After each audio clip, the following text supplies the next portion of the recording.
Risu bertekad untuk membunuh istrinya. Ia meletakkan sabun supaya Rani jatuh dari tangga, lalu terbakar kompor. Apa alasannya? Aku akan menjelaskan kepada kalian semua. Risu ini adalah seorang insinyur listrik. Pekerjaannya stabil, parasnya tampan, pembawaannya hangat. Risu sangat tulus dan jujur. Hari ini ia agak kesal karena dipaksa kencan buta. Alasannya karena ia sudah 30 tahunan. Orang tuanya ingin cucu. Begitu turun, ia bilang ke ibunya, "Kamu sangat cerewet, aku akan segera pergi dari sini." Ia malas pergi kencan buta. Tapi, saat mendongak, ia melihat sesuatu yang menarik. Ya, Tuhan, ia cantik sekali. Risu merasa, hatinya berdebar tidak keruan. Ia segera merapikan baju. Apa cinta pandangan pertama itu ada? Risu buktinya. Gadis ini, Rani, cantik dan mempesona. Fisiknya sempurna. Kepribadiannya juga menarik. Ia suka membaca buku horor.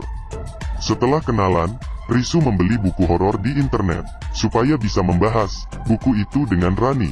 Risu juga sangat berdedikasi. Meski belum menikah, ia menato nama Rani di tangannya. Sepertinya sakit.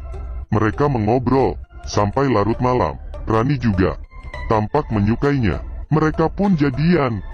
Keluarga mempelai sangat senang. Mereka lalu menikah. Mungkin karena masyarakatnya yang kolot, jadi mereka belum pernah tinggal serumah. Saat berhubungan dengan Rani, Risu langsung keluar. Mungkin karena belum pengalaman dan terlalu gugup. Rani yang marah, langsung masuk ke toilet untuk menangis. Esoknya, ibu Rani bertanya, "Bagaimana semalam?" Rani bilang, "Payah, jangan bahas lagi." Percakapan ini didengar oleh Risu yang berada di toilet. Ia sangat malu. Pria mana yang tak malu?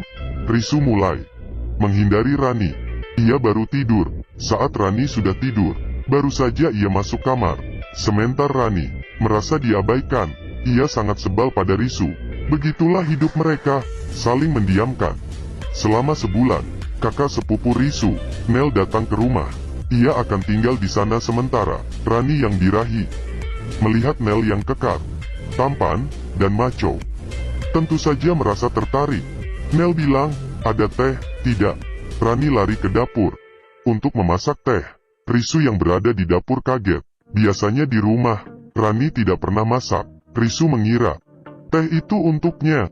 Ia bahkan mengajari Rani cara membuat teh. Setelah Risu selesai, Rani membawakannya ke Nel. "Enak sekali tehmu." Nel juga bilang ingin makan masakan Rani. Teh. Rani langsung belajar masak. Risu sangat senang. Akhirnya Rani memasak untuknya. Saat Rani, Risu, dan Nel pergi arung jeram, Rani tak sengaja jatuh dan terseret arus. Nel terjun dan menyelamatkan Rani. Saat ini, Rani akhirnya menyukai Nel. Saat Rani masak, Nel menggodanya. Rani tak tahan lagi dan masuk ke kamar Nel. Mereka pun bercumbu. Saat makan, Nel bilang, "Aku mau kari kambing." Meski vegetarian, Rani ke pasar dan beli daging kambing. Dilarang masak daging di rumahnya. Risu mencarikannya ruang kosong. Sekarang Rani bisa masak. Intinya, orang polos mudah ditipu kan? Rani lalu menemui Nel dan berkata ingin bersamanya. Ia akan meninggalkan Risu. Tapi, saat ia selesai masak kari kambing dan ingin menghidangkannya, Nel sudah pergi. Rani tahu kalau ia sudah dicampakkan. Syukurin lu.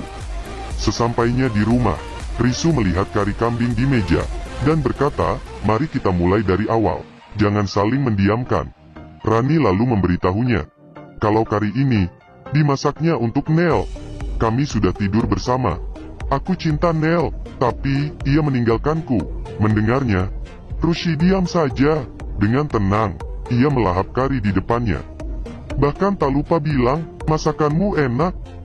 Rushi tampak tenang, tapi ia marah. Ia pergi mencari Nel, lalu menikamnya dengan obeng. Rushi ingin membunuhnya. Tentu saja ia kalah. Rushi malah dihajar habis-habisan. Sesampainya di rumah, Rushi bilang, "Kamu pergi saja. Aku tidak bisa hidup tanpamu. Tapi, perbuatanmu itu, aku takut aku tak kuat. Dan akan membunuhmu. Perselingkuhan Rani dan Nel, tetangga sudah mengetahuinya. Rani melihat Risu, yang memanggilkan taksi untuknya. Risu menanggung cibiran dan omongan tetangga. Rani akhirnya sadar akan semua kesalahannya. Ia tak boleh membiarkan Risu menanggungnya sendiri. Rani tidak jadi pergi. Ia mengambil kopernya dan memutuskan menemani Risu, meski Risu mungkin membunuhnya. Setiap melihat Rani, Risu terbayang-bayang perselingkuhan mereka. Ia tak kuat. Risu meletakkan sabun kertas di tangga supaya Rani jatuh dari tangga. Ia membuka gas dan membakar tangan Rani. Saat Rai tidur, Risu membekapnya.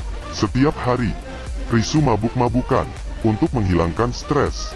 Rani menyusulnya ke atap dan bilang, "Kalau kamu ingin membunuhku, dorong aku saja sekarang." Risu melihatnya dan terbayang perselingkuhannya. Ia menghampiri Rani dan mendorongnya, tapi ia menahan tangan Rani. Rani bilang, "Kamu masih mencintaiku. Kalau kamu ingin membunuhku, aku sudah mati dari dulu. Maafkan aku, lupakan masa lalu. Kita mulai dari awal, ya?" Mereka berpelukan dan menangis. Waktu bisa menghapus luka. Hari berganti hari. Hidup mereka mulai kembali normal. Risu membawa Rani berkencan. Saat mengantri parkir, mobil mereka diserempet motor. Ternyata, itu adalah Nel. Rani turun dengan marah dan mencabut spionnya. Tangannya terluka. Sebelum pergi, Nel mengompori Risu. Risu tancap gas dan menerobos pembatas. Dengan marah, Risu mengejarnya. Ia tertawa senang. "Aku ingin menabrak Nel." Nel kabur dan pergi ke laut. Supaya mobil Risu terjebak di pasir. Mobil Risu rusak parah. Saat memperbaiki mobil, Rani mencuci lukanya. Risu mentapnya dengan penuh cinta. Gairah bisa datang kapan saja. Mereka berciuman dengan mesra, lalu masuk ke kamar kosong dan di perjalanan pulang, Rani melihat Risu. Ia sadar sekarang, Risulah si pria sejati. Setelah badai berlalu, cinta bertumbuh di hati mereka. Mereka hidup bahagia. Suatu hari, Risu pulang belanja dan bersiap memasak. Di sana, ternyata ada Nel yang mengganggu Rani.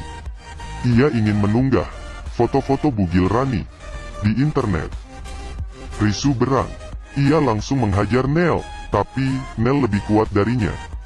Di saat genting, Rani mengambil kaki kambing di freezer dan menghantamkannya ke kepala Nel. Nel tewas seketika. Rani panik dan ingin lapor polisi, tapi Risu tak mengizinkannya. Rani akan masuk penjara. Risu teringat buku horor yang pernah dibacanya. Ia memotong tangan kanan Nel dan memotong tangan kirinya yang ada tato nama Rani. Risu dan Rani lalu membakar rumahnya supaya mayat Nel hangus terbakar. Yang tersisa hanyalah tangan Risu yang bertato. Polisi mengira yang mati adalah Risu dan Nel kabur. Rencana yang hebat tapi menyakitkan.